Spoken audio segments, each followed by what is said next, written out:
This is a voyage to explore the strangest object in outer space.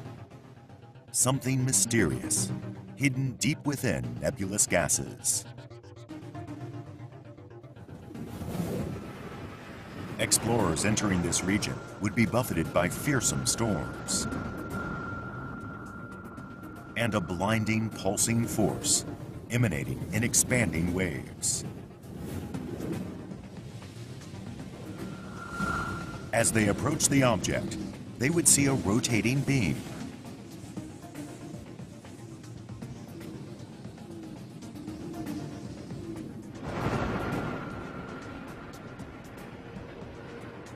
And a star with a diameter of just 10 kilometers. With a glinting, mirror-like surface. This marvelous object really does exist in space. And now we will learn how it was discovered.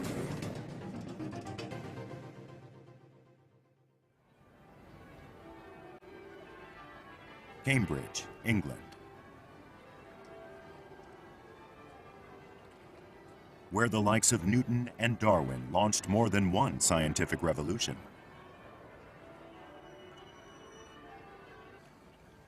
A controversy in 1968 also started here.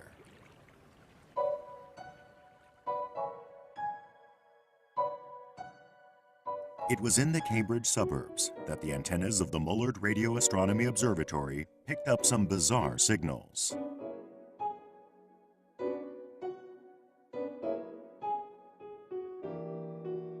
Anthony Hewish is one of the discoverers of those signals. There was one in particular which my student Jocelyn pointed out, which was a little bit unusual. The perceptive graduate student Hewish refers to was Jocelyn Bell. Day in and day out, she was studying radio waves from outer space.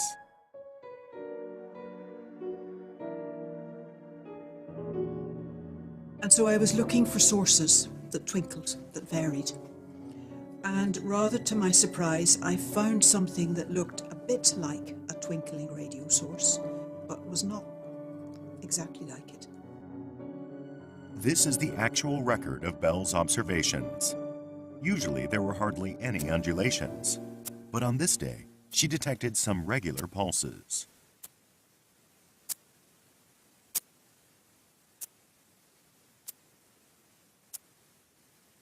The regularity of the intervals is indicated by the arrows, and the signals were strong. This was a first. It looked artificial, unlike any natural phenomenon.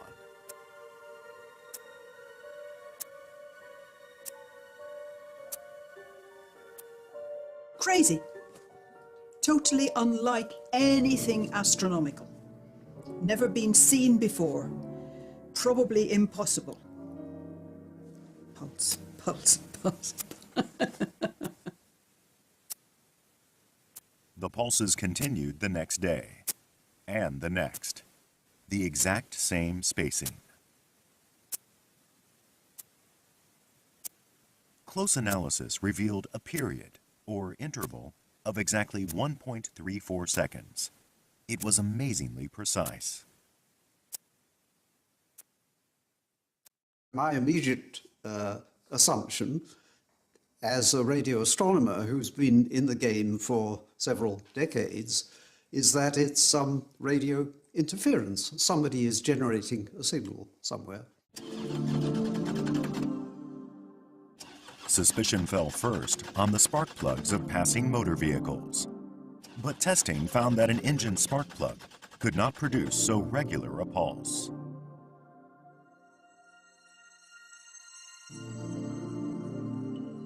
Next, they considered radio waves from nearby observatories.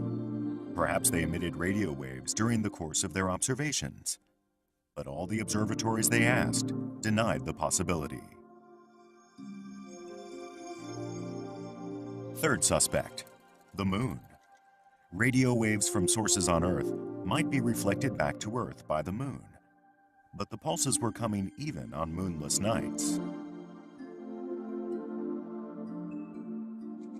they considered ship's radars, arc welders, and amateur radio operators, all to no avail.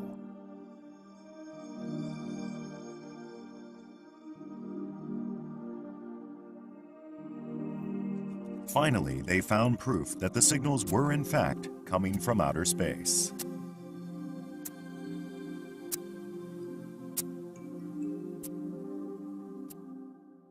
The stars take 23 hours and 56 minutes to go round and come back to the same spot in the sky.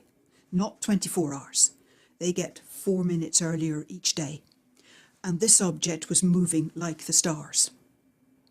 So it's either something very, very curious or it's stellar. And here we have this signal. It looks quite unnatural. Was it an intelligent signal from outer space or not? That thought had to be taken seriously. Someone started to use the name Little Green Men. I'm not sure if it's this recording or not. Yes, there we are. Someone, you see, I think that may be my writing, has written Green Men on the record. Could Hewish and his associates prove a sentient alien source scientifically? It occurred to them that such a source most probably resided on another planet.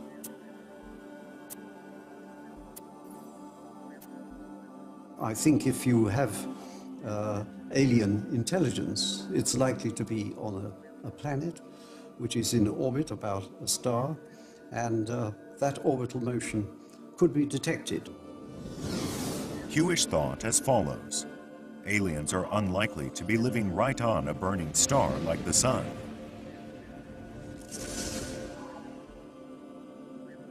They would be living on a planet orbiting that star. And there was a perfect way to test whether the pulses did or did not come from such a source.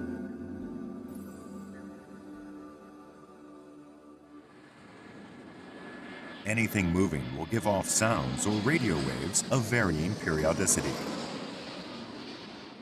For example, the sound of an approaching train will get higher.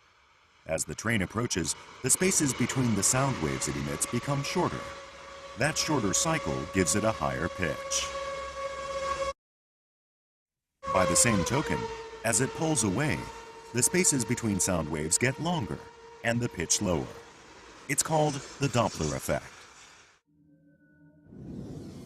So if those pulsing radio waves were from aliens on a planet in orbit about its sun, the space between pulses should grow longer as the planet moves farther from Earth. And as it moves closer, the spaces should get shorter. If this was the pattern, then one might indeed conclude that the signals were being sent by aliens. This was around about December 1967 I was doing that work. And after 3 weeks, I could detect no orbital motion.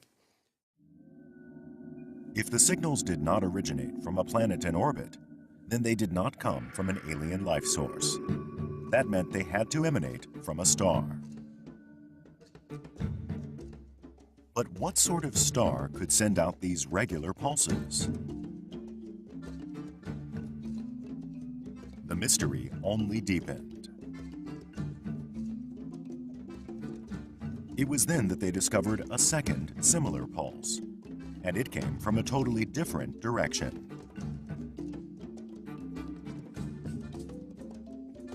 The next day, they found a third, and almost immediately, a fourth.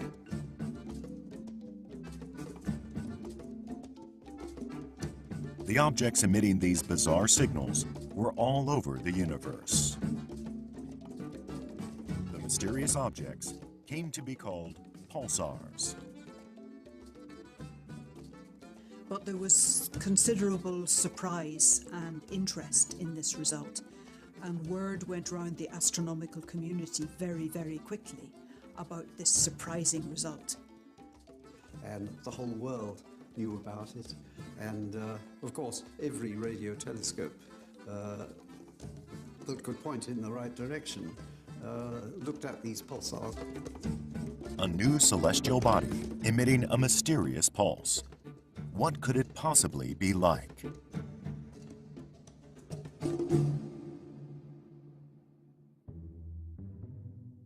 Pulsars were a strange new celestial body. A clue as to what they were like came from an unexpected source.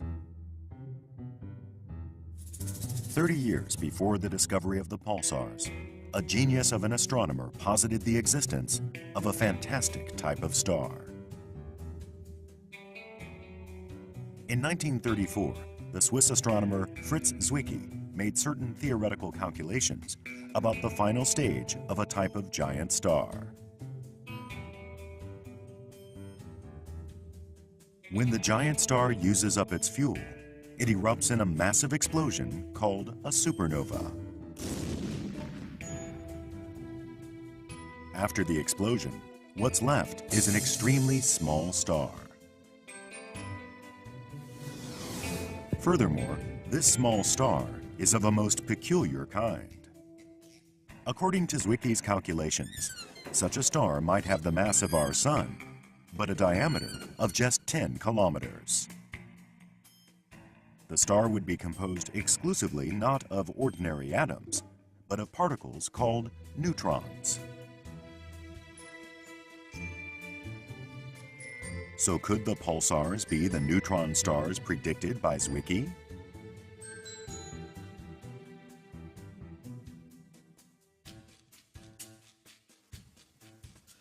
Stars, neutron stars, can rotate fast enough and produce directed radiation so that what you're looking at is essentially a lighthouse, like a terrestrial lighthouse. Neutron stars have magnetic fields. The stars rotate rapidly, all the while emitting electromagnetic radiation, including radio waves. Like the light from a lighthouse, these radio waves will seem to pulse with every revolution. The neutron star was a winning candidate for the pulsar. If a radio telescope could detect those pulsing radio waves amidst the remains of a supernova explosion, then it would be clear proof that the pulsar was none other than the likely product of that supernova explosion, the neutron star.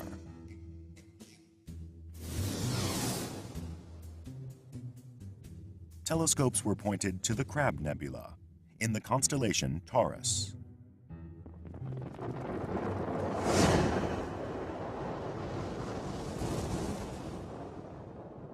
The Crab Nebula is formed of the remnants of a supernova that occurred in 1054. Ancient texts record that supernova.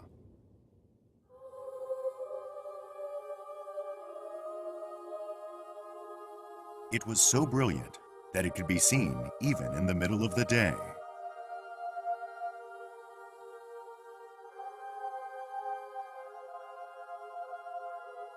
The Crab Nebula is some 10 light-years across.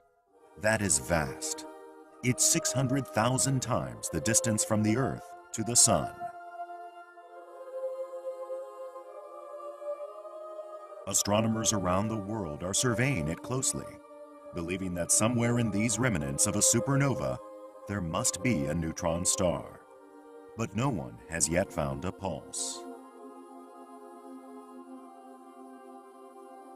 Perhaps the pulsar is not a neutron star after all.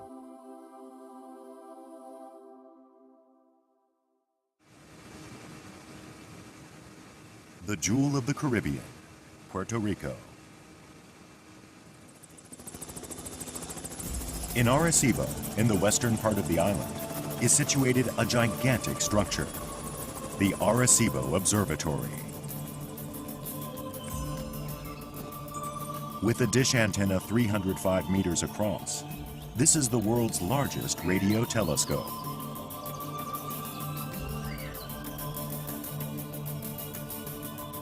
Compare that dish antenna to a baseball stadium. The stadium fits in with room to spare.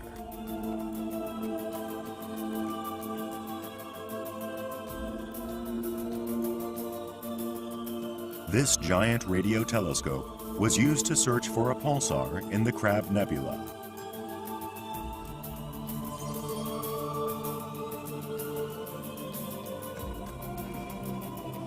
But even this telescope could not find a pulsar there.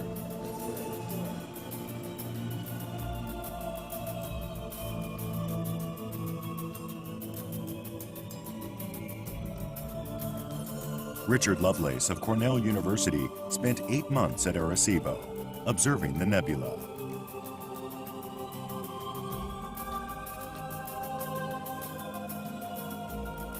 Why could a pulsar not be found in the Crab Nebula? Lovelace consulted with his colleagues.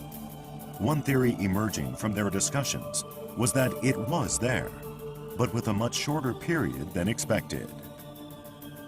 We should look for much shorter periods, because in fact the pulsars found by Hewish and Bell, those were 1 second period, and one of them is 1/4 of a second. So Lovelace and his colleagues developed an analytical program to identify pulsars with merely 1/5 the period of most of the Hewish and Bell pulsars. On November 9, 1968, after Lovelace had completed his Gallup computer program, he focused Arecibo's giant spherical antenna on the Crab Nebula.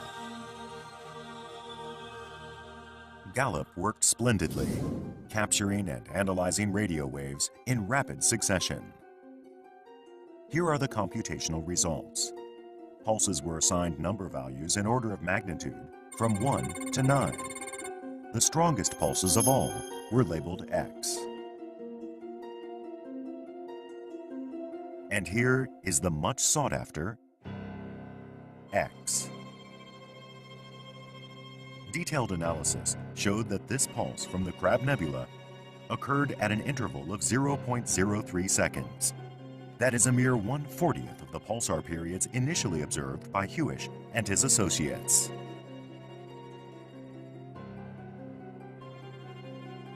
The reason this pulsar had not previously been detected in the Crab Nebula was because the star producing it was spinning so fast, yielding such a small period. The Gallup program had scored a great coup. It was really a turning point in the ideas about pulsars. So it became absolutely clear they were rotating neutron stars. There was no doubt about that. Discovery of a pulsar in the Crab Nebula was the confirmation that all of this was fitting together, and we understood it properly. In 1999, the Subaru telescope at the summit of Mauna Kea in Hawaii was aimed at the Crab Nebula.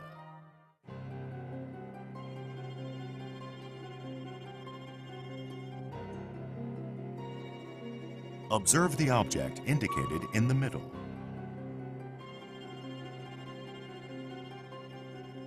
Here it is in slow motion.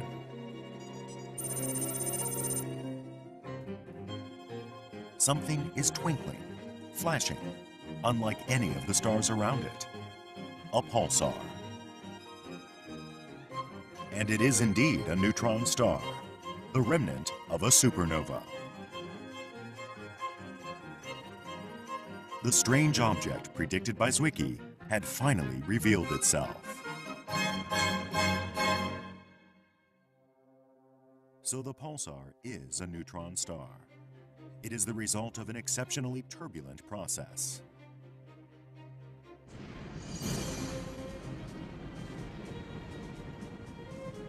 A giant star, 8 to 20 times the mass of our own sun, reaches the end of its life.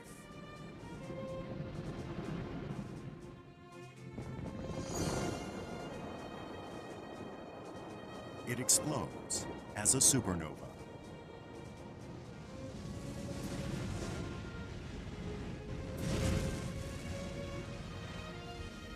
In the middle of it all, the atoms that make up its matter are subjected to tremendously violent forces. The orbits of particles disintegrate. Electrons and protons fuse together, creating neutrons, which rapidly condense in volume. What finally emerges is a ball of neutrons a mere 10 kilometers in diameter. A neutron star is born. The spinning energy of a giant star more than 8 times the volume of the Sun is now concentrated in this tiny object, 10 kilometers in diameter. So the neutron star revolves at fantastic speed. And with its magnetic field, the neutron star sends out pulses of both radio waves and light. This is the mysterious object, the pulsar.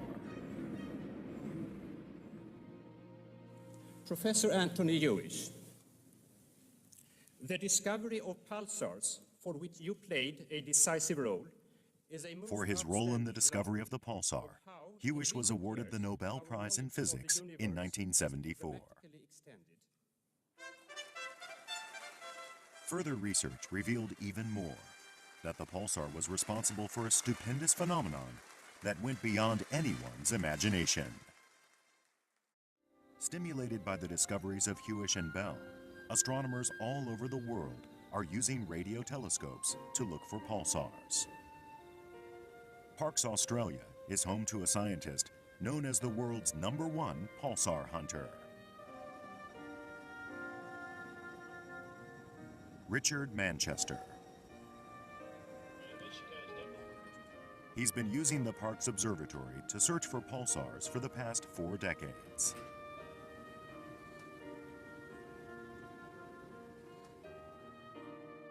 Parkes, it's a big telescope, but by world standards, it's not huge. There are radio telescopes in other parts of the world, in Europe and North America, which are bigger. But we've found twice as many pulsars as all of the rest of them put together. And we're pretty proud of that. So. The telescope is located in a natural setting, with more kangaroos than humans passing by. There are almost no artificial radio sources nearby to contaminate observations of the universe. And given its location in the southern hemisphere, it has a great view of the center of the Milky Way. All this makes the Parkes Observatory the perfect place for pulsar hunting. Manchester also has a special device here.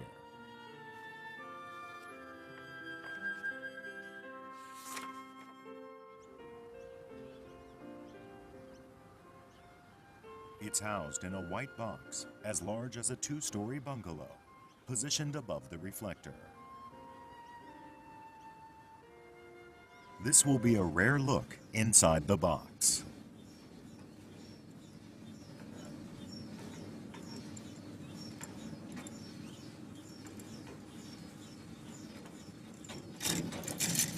It takes 10 minutes to climb a 50-meter ladder to the white box.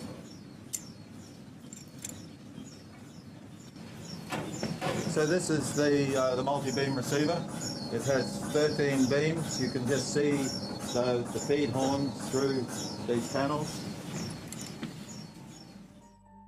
Each of the 13 elements in the array collects radio waves from a different direction.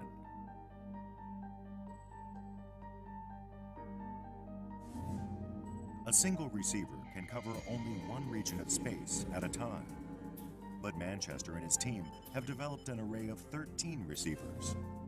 This multi-beam receiver can observe 13 areas at once.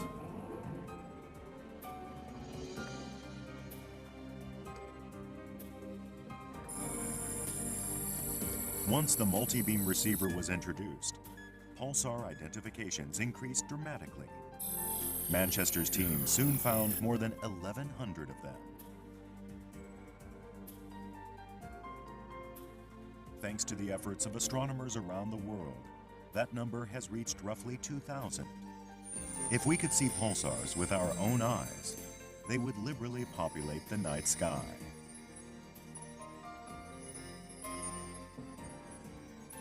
It has become apparent that pulsars, that is, neutron stars, are quite common throughout the universe. 6, 5, 4, 3. We have a go for engine start. 0. We have booster ignition. In 1999, the Chandra X-ray Observatory was launched into Earth orbit. Earth is constantly bombarded by X-rays from distant parts of the universe. Ground-based telescopes, however, are hindered from observing them by the Earth's thick atmosphere. That is the advantage of basing a telescope in space, where there is no such interference.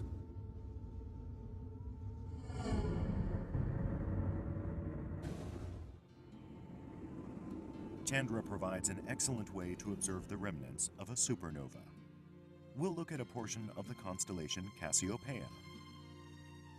There's that famous W shape. And off to one side is a supernova remnant dubbed Cassiopeia A. This is an image of Cassiopeia A, taken with visible light. And with visible light, that's about as good as it gets. With Chandra, however, it looks like this. Gas clouds enveloping a neutron star that is fiercely emitting X radiation.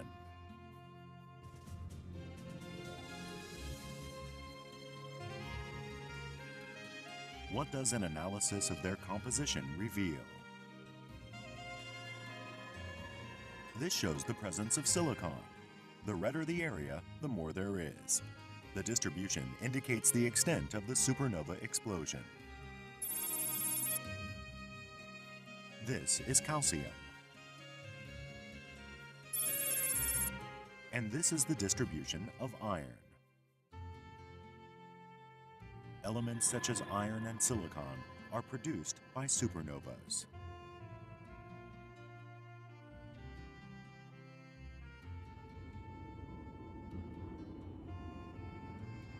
Next, we'll use Chandra to search for a pulsar.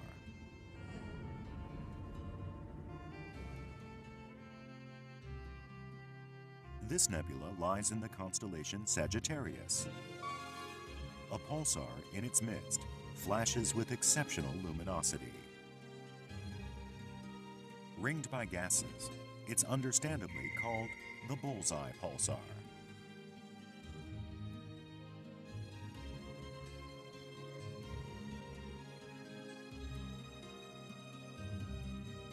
This supernova remnant is in constellation Vela. A pulsar has been detected here. The nebula has an odd, tail-like protrusion.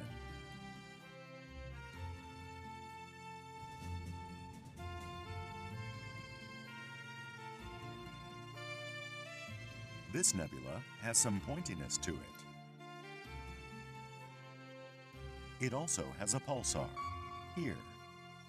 Gases expelled by a supernova normally expand outward in a spherical fashion, but collisions with surrounding gases have produced these strange angles.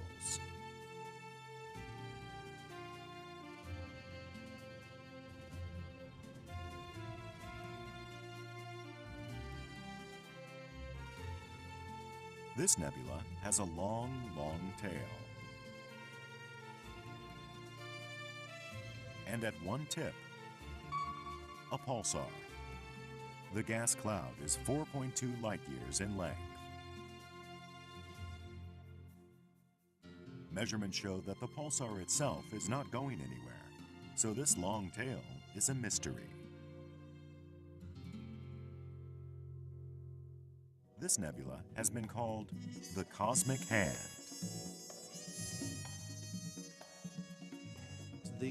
The nebula almost looks like my hand here, with the pulsar sitting here. There are finger-like structures reaching up here. There's a thumb-like region over here. And we don't know why it looks like that. I think most of us just smiled and looked at it and said, well, this isn't going to be easy to explain. The pulsar is located at the heel of the palm. The hand seems to be trying to grasp something.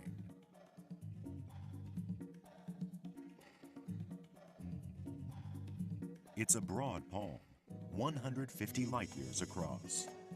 Truly, this cosmic hand is an awesome sight.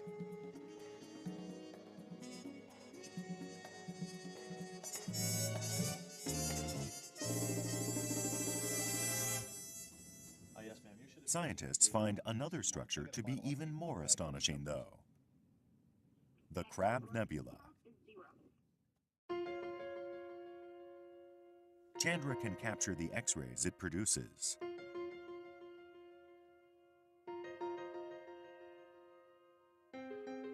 What appears now is a mushroom shape. This is quite different from its optical image. びっくりしましたね。非常に個人的にはとってもびっくりしました。 Koji Mori used the Chandra X-ray Observatory to study the Crab Nebula. He observed it continuously over a 5-month period.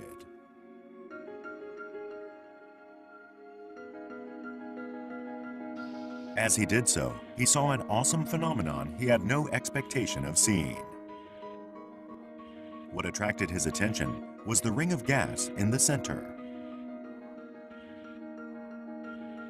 He imaged it at 3-week intervals and combined the results. It had moved.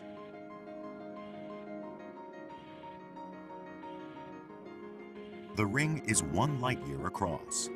That's 60,000 times the distance from the Earth to the Sun.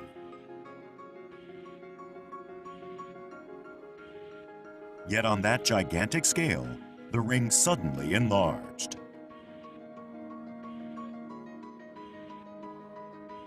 光のスケールのサイズを見ているのに、我々の実時間ぐらいで変化しているってことは、当然これははっきり言って光のスピードの何分の1かぐらいで動いてないとこんなことは出てこないはずですから、すごいもん見ちゃったなっていうところですかね。はい。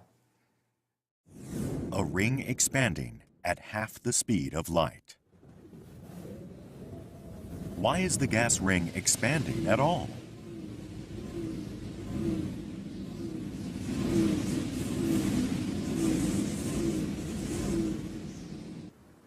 One scientist has tried to solve the mystery of this pulsar phenomenon by means of computer simulations.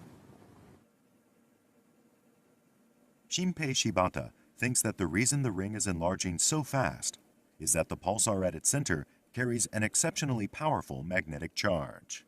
とっても強い磁石が宇宙空間で回転している。磁石が回転するととっても強い発電機になるわけですね。Shibata and his associates used a supercomputer at the National Astronomical Observatory of Japan to simulate the pulsar's environment.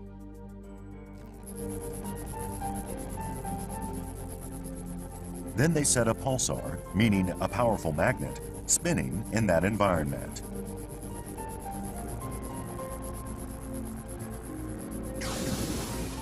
That yields a vast amount of electrical energy, which in turn produces a huge quantity of particles.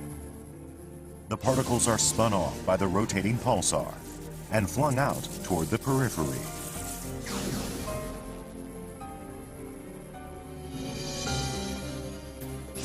The speed of these ejected particles has been calculated.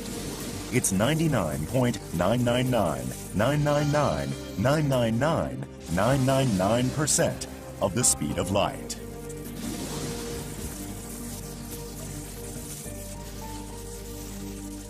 ほとんど光の速さで飛び出てくるんですよね。まるで嵐のような、これをパルサーウィンドとパルサー風というふうに言っています。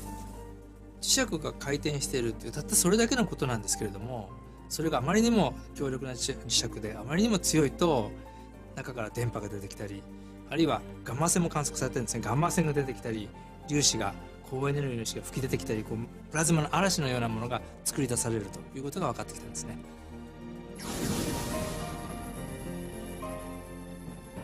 The pulsar wind blasts out at light speed.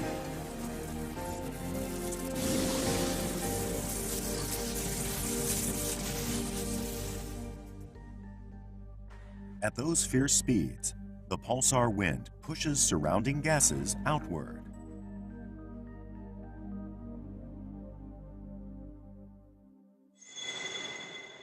This rendering of the pulsar is based on the latest research by Shibata.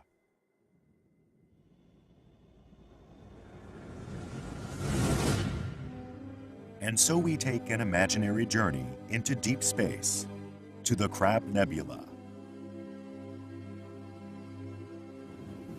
We plunge into the nebula, greeted by a fearsome particle storm with winds reaching half the speed of light.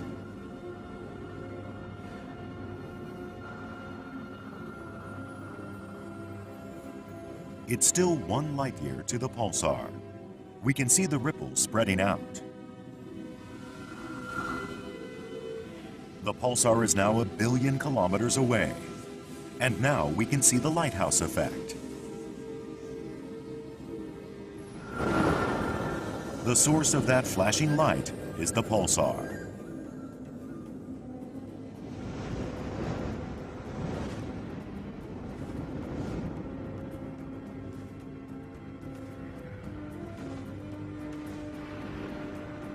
Finally, the pulsar itself, a shimmering ball of neutrons, just 10 kilometers in diameter.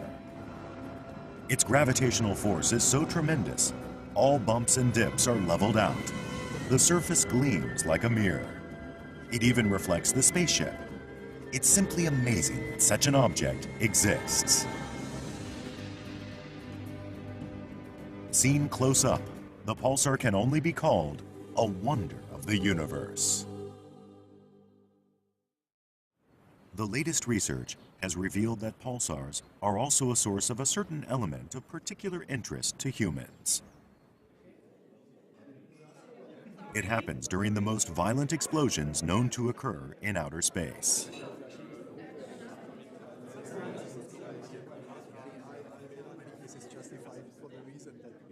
Thomas Janka and Shinya Wanajo are pursuing this matter by creating computer simulations of violent collisions between 2 neutron stars.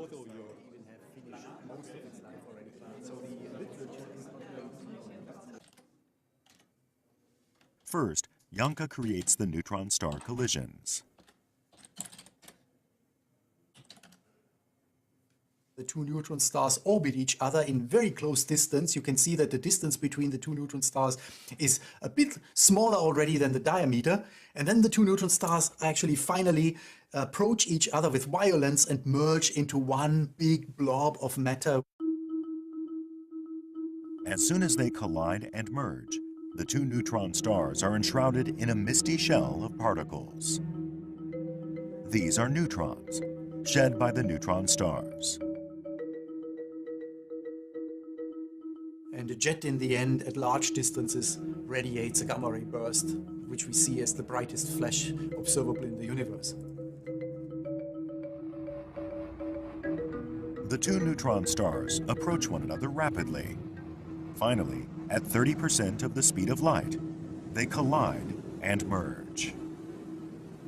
At that point, a huge quantity of neutrons is released, along with a huge amount of energy, causing a gigantic explosion.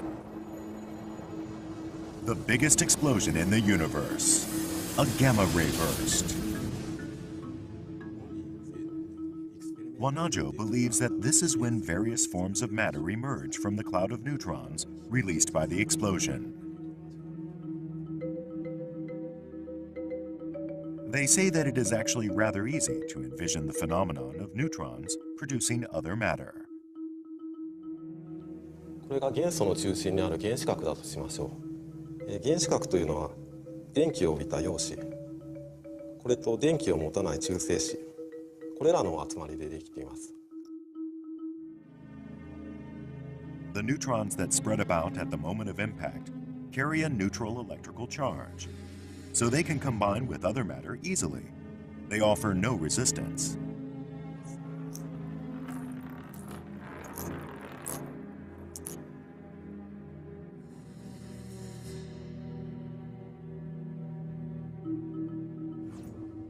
As more and more neutrons attach to a given nucleus, the nucleus grows larger and larger.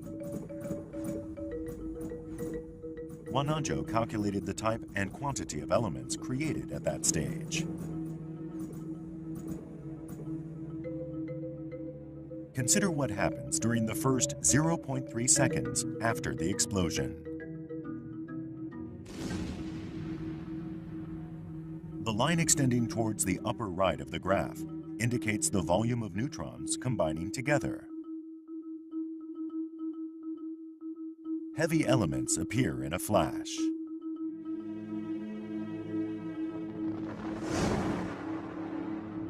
.01 seconds after the blast.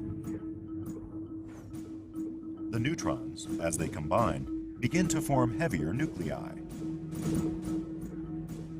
Large quantities of neutrons whiz about, creating elements such as iron and silver.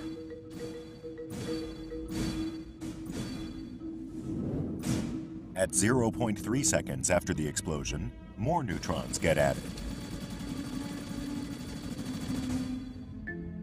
When they reach a certain mass, the nuclei stabilize.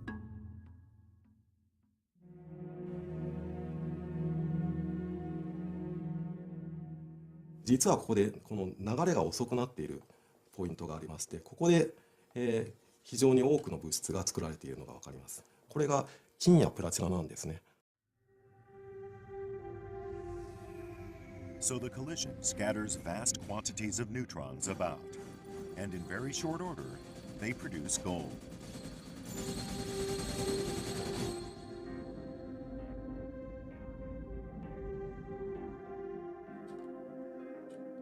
So how much gold does the collision of those two neutron stars produce? And how does it get scattered about? This is a computer graphic rendering based on those calculations. All those neutrons have produced a vast quantity of gold, which is then dispersed through space. The quantity of gold produced at this time is equivalent to triple the mass of planet Earth. Wanajo and Yanka say that if one goes back far enough, one could trace Earth's gold also to collisions between neutron stars. At least the neutron star mergers seem to be a good candidate for the main producers, for the origin of most of the very heavy elements like uranium and gold. Collisions between neutron stars, happening far away and long ago.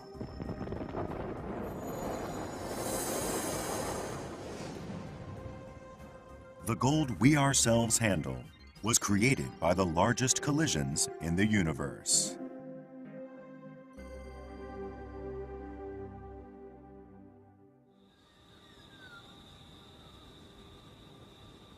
During the filming of the work done by pulsar hunter Richard Manchester, an unexpected discovery was made.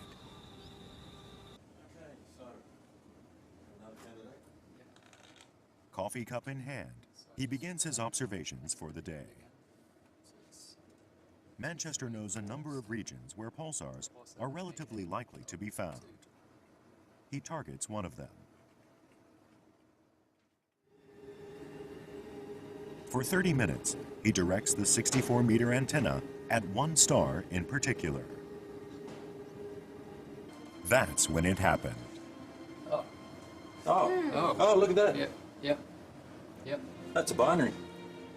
Well, now, let me just, I turned off period derivative search. Is this binary star the kind that produces gold? Straight, although there's a curvature. There's a curvature, yeah. Another one. Great. Very good. Yeah. That could be an interesting source. What's the period? So, 123 milliseconds. 123. So it could even be a double neutron star system. So 3.4. So that's pretty amazing. Wow. Not bad haul. Pretty good. Yeah. And we only know of 10 or 12 of these systems out of the 2,000 pulsars that we know about. And so finding another one would be very exciting. The two neutron stars in a binary system will eventually, it is thought, approach each other and collide. Along with one of the greatest explosions in the universe, The result will be an increase in the amount of gold in existence, an increase equivalent to several times the mass of our entire planet.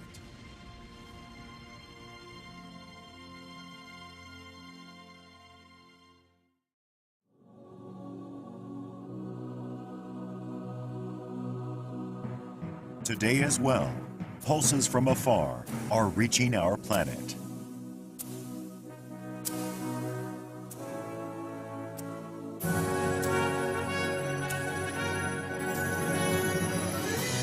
Pulses that led to the discovery of neutron stars, spectacular celestial bodies.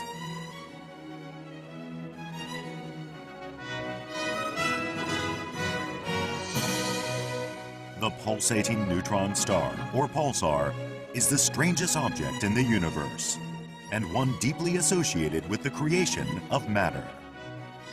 It will continue to challenge humanity's vision and intelligence for many years to come. Which my student Jocelyn pointed out, which was a little bit unusual. The perceptive graduate student Hewish refers to was Jocelyn Bell. Day in and day out, she was studying radio waves from outer space.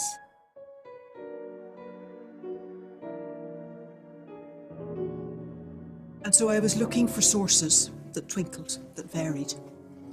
And rather to my surprise, I found something that looked a bit like a twinkling radio source, but was not exactly like it. This is the actual record of Bell's observations. Usually there were hardly any undulations, but on this day, she detected some regular pulses.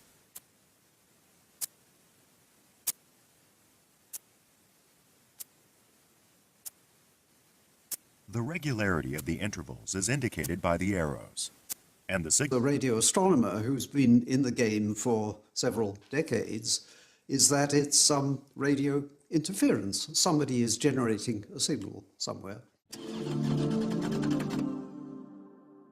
Suspicion fell first on the spark plugs of passing motor vehicles, but testing found that an engine spark plug could not produce so regular a pulse.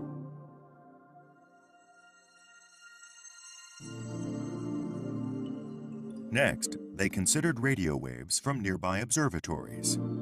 Perhaps they emitted radio waves during the course of their observations, but all the observatories they asked denied the possibility.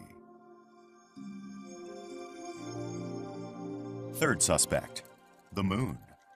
Radio waves from sources on Earth might be reflected back to Earth by the moon, but the pulses were coming even on moonless nights.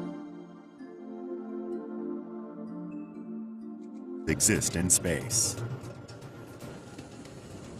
And now we will learn how it was discovered.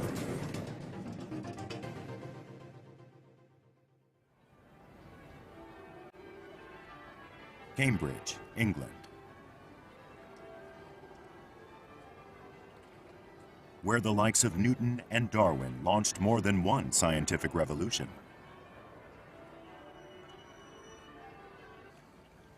A controversy in 1968 also started here.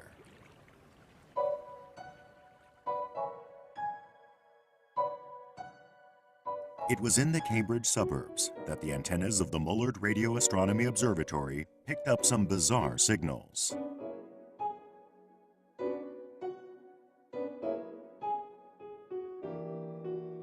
Anthony Hewish is one of the discoverers of those signals. There was one in particular. This is a voyage to explore the strangest object in outer space. Something mysterious, hidden deep within nebulous gases. Explorers entering this region would be buffeted by fearsome storms and a blinding, pulsing force emanating in expanding waves. As they approached the object, they would see a rotating beam.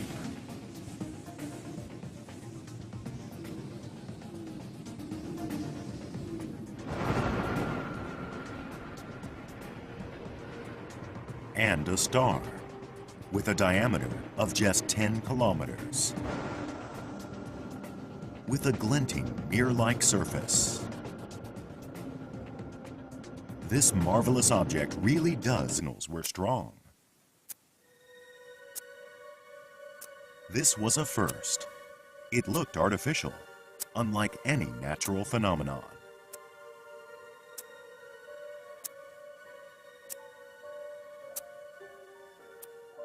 Crazy. Totally unlike anything astronomical. Never been seen before. Probably impossible. Pulse, pulse, pulse. The pulses continued the next day, and the next. The exact same spacing.